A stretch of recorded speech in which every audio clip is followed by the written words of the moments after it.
أعوذ بالله السميع العليم من الشيطان الرجيم. بسم الله الرحمن الرحيم. الحمد لله رب العالمين وبه نستعين وصلى الله على سيدنا محمد وطهير الطاهرين وعلى الله عليهم أجمعين. La sixième partie de la série sur le commentaire du discours de l'imam Hossein alayhi salam à Mina. Je continue à ce que disait l'imam Hossein alayhi salam. Savez-vous que le messager d'Allah sallallahu alayhi wa alayhi envoya de par la personne d'Ali la sourate Tawbah à la Mecque, qu'il déclara mon message doit être divulgué et propagé uniquement par ma personne ou par une personne qui soit de ma famille. Ah, c'est le prophète sallallahu alayhi wa alayhi qui parle. Ils répondirent au Seigneur, nous te prenons comme témoin que ceci est la pure vérité. Donc ce fait, le fait que le messager d'Allah envoya l'imam Ali alayhi salam pour faire part de la sourate Tawbah, bien la sourate al-Bara'a, vous le retrouvez dans le Sunan Tirmidhi, volume 5, au chapitre du Manaqib. Donc Manaqib, c'est les mérites. Le hadith 3803. Je vais vous relater un peu cet événement, et après j'avancerai en ne restant pas sur chaque chapitre, en avançant un petit peu jusqu'à un passage important que je ferai dans la prochaine vidéo sur cette série. Parce que sinon, franchement, avec toutes les vertus que l'imam Hossein alayhi salam a citées, je ne sais pas combien de parties je ferai, et je voudrais passer quand même dans les passages importants du deuxième discours et troisième discours prochainement. Donc en fait, pourquoi le prophète sallallahu alayhi wa alayhi a envoyé l'imam Ali alayhi salam pour enseigner la sourate Tawbah? Au début de la sourate Tawbah, il y a un verset qui dit Bara, c'est-à-dire désaveu, comme quoi il désavoue les mouchriquines. Un désaveu d'Allah Azzawajal qui rejette totalement donc ce que font les mouchriquines à la Mecque, donc au pèlerinage annuel. Parce que la plupart des mouchriquines, donc quand ils étaient à la Mecque au pèlerinage annuel, ils mélangeaient les pratiques idolâtres avec les rites sacrés. Ça, vous trouverez ça dans Aboul Fida, Tariq al-Khamis. Et pendant toutes ces années-là, le prophète il se mélangeait pas avec ses mouchriquines, ses associateurs. Il se contentait uniquement de faire la Umrah et non pas le Hajj. Et lors de l'an 9 de l'Hégire, le prophète a reçu une révélation interdisant aux idolâtres d'accomplir le pèlerinage après cette année. Et là, à ce moment-là, il envoya Abu Bakr, l'arnatullah alayh, donc au pèlerinage de la Mecque pour annoncer cette révélation aux pèlerins. 300 musulmans ils accompagnèrent Abu Bakr et 20 chameaux lui furent donnés afin qu'il soit sacrifié pour le prophète lors de ce rite de Omra. Omra ou bien la Mecque, c'est-à-dire à la Mecque, puisque bien sûr c'était pas la période du pèlerinage, donc on peut déduire que Abu Bakr allait faire le Omra. Donc c'était un sacrifice au niveau de Majid el-Haram. C'était pour cela dans les rites de l'Omra. Mais peu après le départ d'Abu Bakr, le prophète sallallahu alayhi wa alayhi, il a reçu un commandement divin. Et ce commandement disait d'envoyer quelqu'un de sa famille ou bien lui-même. Et il dépêcha donc l'imam Ali alayhi salam, ce sont plus rapides chameaux. Il a utilisé le chameau du prophète qui s'appelle Radba, en lui donnant l'instruction donc d'intercepter la caravane et reprendre le livre, c'est-à-dire les versets de la sourate Tawbah, à Abu Bakr, et que ce soit lui-même l'imam Ali alayhi salam qui l'annonce aux pèlerins de la Mecque.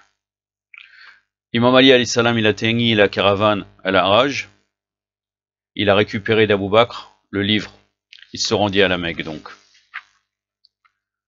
Abu Bakr, quand il a appris ça, il est retourné démoralisé à Médine. Et donc là, il a demandé au prophète sallallahu alayhi wa alayhi si le fait de lui avoir retiré la mission était vraiment un commandement d'Allah. Donc là, vous voyez encore les doutes, puisque normalement le prophète sallallahu alayhi wa alayhi, Il ne parle jamais sous l'effet de la passion, il ne parle que vis-à-vis, relié à Allah Azzawajal. Mais Abu Bakr a fait comme son ami Omar à le traité de Hudaybiyah. Il a commencé à avoir un petit doute. Donc là, il demande, un petit doute, voire un grand doute, puisqu'ils n'ont jamais cru en réalité. Donc là, il demande si c'est vraiment un commandement d'Allah. Et là, le prophète explique qu'il avait reçu une révélation comme quoi ceux qui devaient annoncer la sourate Baqarah, c'était lui-même ou bien quelqu'un de sa famille. Ça, c'est selon Ibn Hisham. Aussi, selon Tirmidhi et Nisa'i, c'est encore plus précis, que personne d'autre que lui ou l'imam Ali alayhi salam devait communiquer. Ahmed ibn Hanbal aussi rapporte cela, Al-Tabari, Tafsir Ma'alim al-Tafsir d'Alam al-Wara et Abu al-Fida. Donc là, l'imam Ali alayhi salam, donc il arrive à la Mecque, vers la fin, et il lut à haute voix, vers la fin du pèlerinage, le jour de l'Aïd al-Qurban, donc l'Aïd al-Atra, la fête du sacrifice, au large masse de pèlerins, les passages du Coran. Donc là, quand il a terminé la lecture, il dit, l'imam Ali, j'ai reçu l'ordre de vous expliquer que personne ne devra dorénavant faire les tournées autour de la maison sacrée tout nu, puisque les mouchrikines, c'était ce qu'ils faisaient. Tout traité conclu avec le prophète restera valable jusqu'à son terme, c'est-à-dire que 4 mois de liberté sont accordés à tout le monde. Passé ce délai, toute obligation incombant au prophète prendra fin. Aucun incroyant n'entrera au paradis. Les pèlerins idolâtres ne devront pas venir au pèlerinage après cette année. Donc une introduction totale et de rejet des actes des mouchrikines.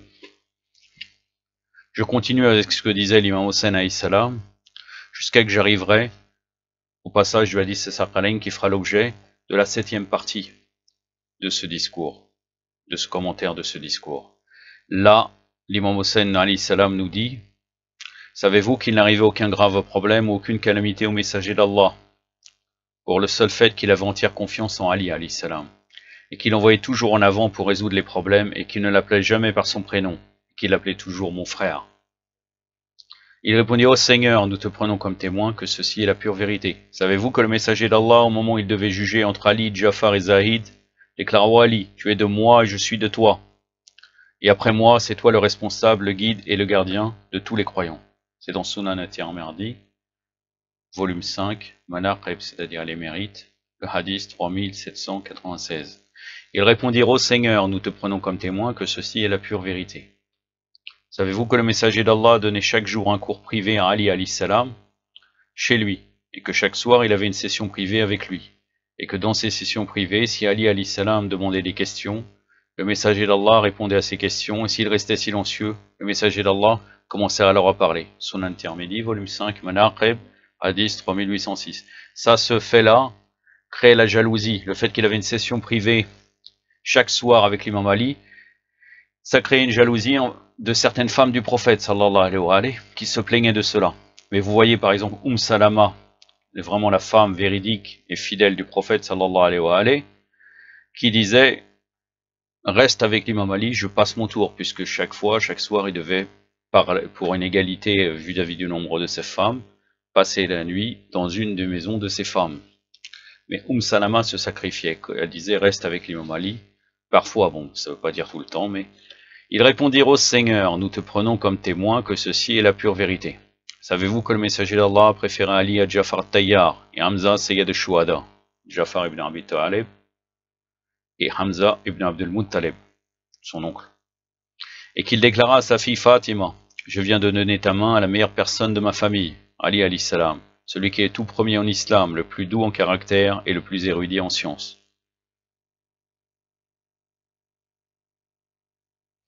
Ça c'est rapporté dans Ibn Abil Adid, donc le Murtazili, le commentaire de Najal Balara, le volume 9, page 174. Ils répondirent, ô Seigneur, nous te prenons comme témoin que ceci est la pure vérité. Savez-vous que le messager d'Allah, sallallahu alayhi wa alayhi, avait déclaré, je suis le maître et le seigneur de tous les enfants d'Adam, alayhi salam, et mon frère Ali alayhi salam est le seigneur des Arabes. Mustadrak as-Sahihayn, volume 3, page 124. Et Fatima est la souveraine de toutes les femmes du paradis. C'est aussi dans Mustadrak as-Sahihayn, volume 3, page 151. Donc des sourds des Mukhalifin. Et mes deux enfants, El-Hassan et El-Hussein, Hassan et Hussein, sont les seigneurs des jeunes hommes du paradis. Sunan ibn Majah, c'est l'introduction, le hadith 118, Mustadrak as-Sahihayn, volume 3, page 167. Ils répondirent au Seigneur, nous te prenons comme témoin que ceci est la vérité, et la pure vérité. Savez-vous que le messager d'Allah donna à Ali la mission et le devoir de lui faire ses dernières ablutions avant de l'ensevelir, et lui déclara que durant l'exécution de tous ses devoirs, l'archange Gabriel, Jibril alayhi salam, sera à ses côtés pour l'assister. Ils répondirent au Seigneur, nous te prenons comme témoin que ceci est la pure vérité. J'en ai terminé avec cela.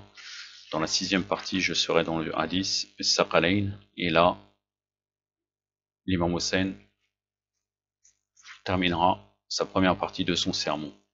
Et nous arriverons donc dans, pas la prochaine vidéo, mais l'autre, la 2e partie du sermon. Mais, avant cela, je vais faire une petite pause pour traiter d'un sujet, Inch'Allah, dans quelques jours, sur Muawiyah, le fils de Yazid, qui était une exception parmi les Bani Umayya, le seul d'ailleurs, contrairement à ce que pensent certains en pensant qu'Omar ibn Aziz, l'Anat al-Ali était bien, alors qu'il y a beaucoup d'arguments qui prouvent qu'il était un maudit, même certains hadiths des imams, alayhi salam.